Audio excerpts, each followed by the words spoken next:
Caroline Ligier et Laure Poussel, respectivement, Nouvelle-Aquitaine et Occitanie, j'ai pas dit de conneries cette fois-ci, non, c'est bon, vont nous faire un topo sur un score qualité. Alors on va aller de la conception à l'utilisation, à la mise en pratique. Vous verrez, c'est quelque chose de très très intéressant. Alors là, c'est la version allégée, hein, parce que tout à l'heure, si vous avez des questions posées, vous pourrez avoir la version moins digeste, mais à vos risques et périls. Hein.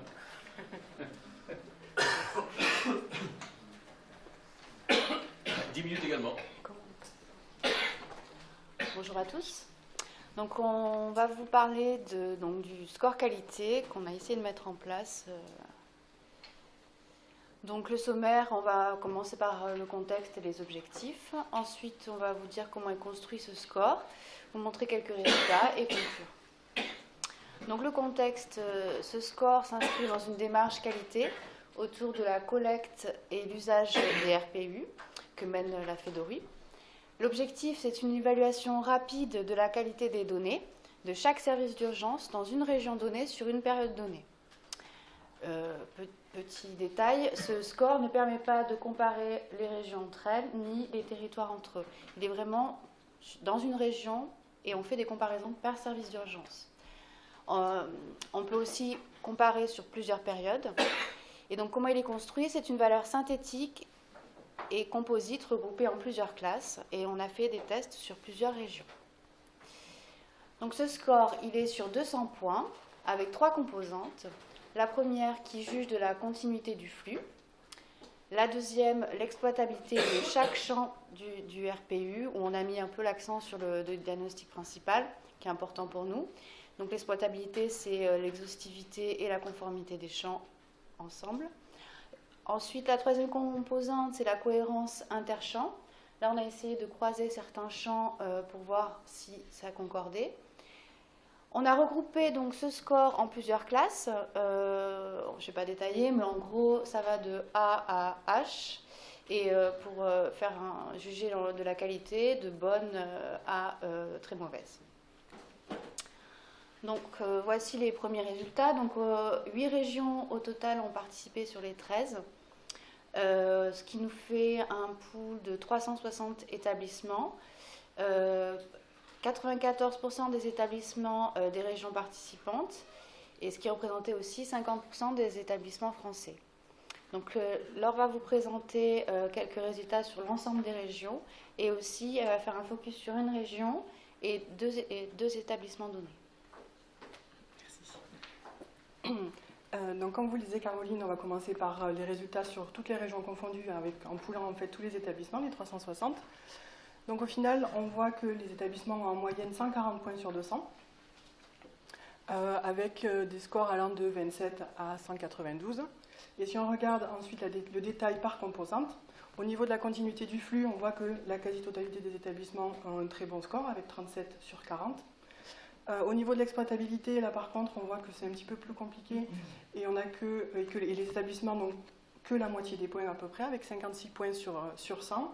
Et au niveau de la composante 3 sur la cohérence interchamp, les établissements obtiennent en moyenne 49 points sur 60.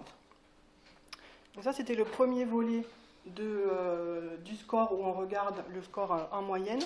Et ensuite, nous pouvons le détailler en classe, comme vous a expliqué Caroline, de bonne qualité sur les groupes A et B jusqu'à mauvaise qualité sur les groupes G et H. Donc on voit sur la droite, vous avez le score qualité, où on voit que la moitié des établissements ont plutôt une bonne qualité avec 45%, et que 90% des établissements obtiennent la moyenne, à savoir au moins 100 points sur 200.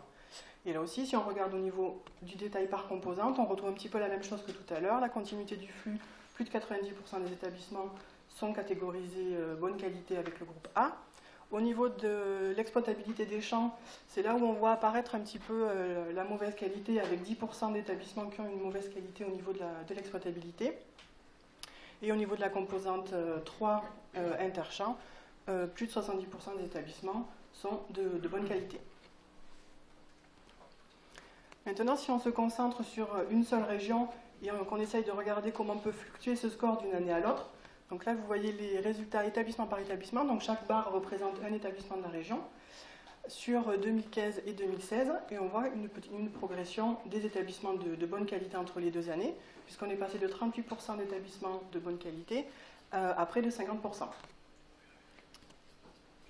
Et ensuite, si on regarde le détail au niveau du changement de groupe au niveau des 2 années, donc en gris, ce sont les établissements qui n'ont pas changé de groupe entre 2015 et 2016. En vert, ils ont augmenté leur qualité et en rouge, elle s'est dégradée. Donc on voit qu'au niveau de la continuité du flux, les établissements ne se sont que améliorés. Au niveau de l'exploitabilité des champs, 30% d'amélioration et une plus grosse amélioration au niveau de la cohérence interchamp avec 36%. Et ensuite, nous avons regardé quelques exemples sur des établissements. Donc je vais faire le zoom sur 2 établissements. Donc un premier établissement où vous avez l'année 2015, l'année 2016 avec le détail par composante. Donc on voit que l'établissement est passé de 116 à 167 points, donc il est passé du groupe D au groupe B. Et ce qui est à noter entre ces 2 années, c'est qu'il y a eu un changement de logiciel, un changement d'éditeur en juin 2015. Donc au niveau de la continuité du flux, pas grand chose à signaler, 35 points, enfin ils sont passés de 40 à 35 points. Au niveau de l'exploitabilité des champs, ils ont fait une grosse amélioration avec plus de 41 points entre les 2 années. Ce qui peut s'expliquer, c'est du coup le changement d'outil, puisque l'outil dans le paramétrage est facilité. Ils ont également au sein de l'établissement un référent qui est très impliqué dans le paramétrage de l'outil et qui a donc mis en place plusieurs paramétrages qui ont permis d'améliorer cette exploitabilité, donc notamment au niveau de la saisie du diagnostic principal, où il a mis en place un thésaurus, au niveau du mode de sortie et de la durée de passage également. Et au niveau de la cohérence interchamp, là aussi, plus 15 points entre les 2 années, qui est aussi dû au nouveau paramétrage de l'outil, puisqu'il a permis, au niveau des incohérences, de proposer des choix obligatoires suivant les champs qu'il avait déjà saisis auparavant. Et donc maintenant, un deuxième exemple sur un autre établissement pareil entre 2015 et 2016. Cet établissement-là est passé du groupe C au groupe A entre les 2 années. Au niveau de la continuité du flux, pas de choses qui ont changé. Au niveau de l'exploitabilité des champs, là aussi, il y a eu un gros effort avec plus de 20 points gagnés, donc notamment au niveau du diagnostic principal, et également la remontée de nouvelles variables qui en 2015 ne remontaient pas et qui finalement maintenant en 2016 commencent à remonter, donc notamment le moyen de transport. Et surtout au niveau de la cohérence interchamp, l'établissement a gagné 25 points. Ça s'explique notamment par le fait que côté ORU, il a été mis en place un envoi et un listing de toutes les incohérences qu'on pouvait voir dans ces données. On a demandé à l'établissement de les corriger, l'établissement les a corrigées, et donc du coup on a pu avoir une meilleure qualité, mais après coup, pas forcément au fil de l'eau. Donc du coup, d'avoir fait cette étude-là, on a pu voir un petit peu comment se distribuer nos différents sous-scores et nos différentes composantes, ce qui nous a amené à nous poser certaines questions sur justement est-ce qu'on avait pris les bonnes composantes. Donc là, on est en train de réfléchir un petit peu à certaines limites de conception du score. On voudrait également le tester sur des établissements, parce que pour l'instant, on a juste fait les résultats à notre niveau, et on aimerait peut-être le développer dans certains établissements pilotes pour voir comment les référents de l'établissement peuvent comprendre ce score. Est-ce que ça peut être facilitateur pour eux de voir où ils ont du mal un petit peu au niveau de la qualité des données.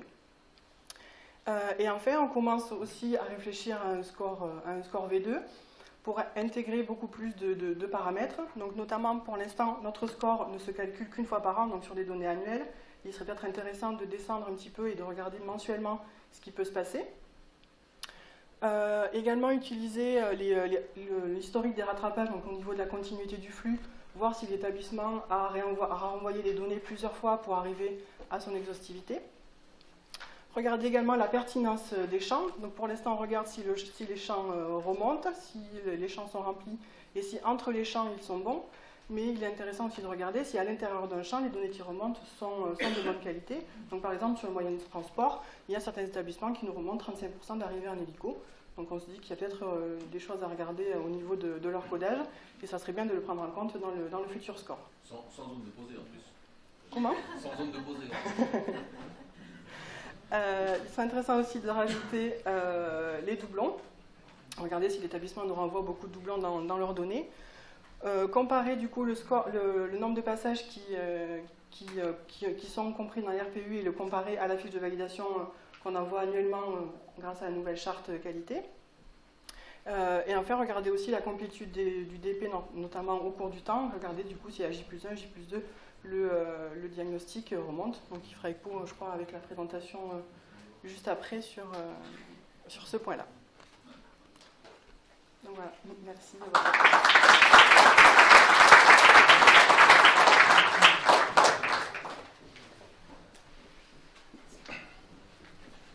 Alors merci beaucoup pour cette présentation. Alors c'est vraiment un gros travail. Ça paraît relativement simple quand on voit ça, mais il y a vraiment, en termes de conceptualisation, c'est vraiment compliqué. Et vous voyez que l'effort qu'on a à faire maintenant, on n'est plus tellement sur les efforts concernant les flux, on est vraiment sur les efforts concernant l'exploitivité qui poule de composantes, hein. On est au-delà de l'exhaustivité. Et puis bien sûr sur la cohérence entre champs, ça c'est quelque chose d'extrêmement intéressant, c'est un peu nouveau. Et donc c'est vraiment quelque chose d'extrêmement prometteur à l'avenir, avec un gros travail qui a été fait, non seulement pour la conceptualisation, mais également pour la mise en pratique, entre guillemets, sur le terrain.